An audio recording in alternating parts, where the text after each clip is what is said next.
জান্নাত এখন নিশ্চিত, কারণ আমার এখন 4টি বউ। ভাইরা মনে রাখবেন, জাতরাই 4টি বিয়ে করা সুন্নাহ। সামর্থ্য থাকলে 4টি বিয়ে করুন। শোনো, আজকে হাদিস শুনলাম মাতার 4টা বিয়ে করা সুন্নাহ। আমি 4টা বিয়ে করব ইনশাআল্লাহ। তুমি 4টা বিয়ে করো, কোনো সমস্যা নেই, কিন্তু আগে আমার দেনমোহর পরিশোধ করো। আমাকে আরো 3টি বিয়ে করে দাও, না হলে আমি ভাত খাবো না।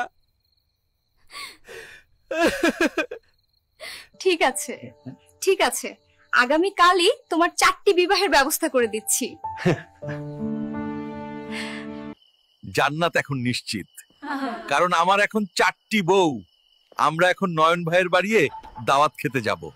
নয়ন ভাই, আপনার বন্ধু শামীম ভাই সেও 4টি বিয়ে করতে চায়। তার জন্য মেয়ে দেখা শুরু করুন। আমরা সকলেই মিলে গিয়ে তার বিয়ে খাবো। আমরা দুজনে 4টি করে বিয়ে করেছি। আমরা সকলেই মিলেমিশে একসাথে থাকি। 4টি বিয়ে করুন, সংসার সুখের গড়ে তুলুন। আসসালামু আলাইকুম। ইসলামে 4টি বিয়ের সুযোগ রাখা হয়েছে, তবে এটি সামর্থ্য আর নিয়তের উপর নির্ভর করে।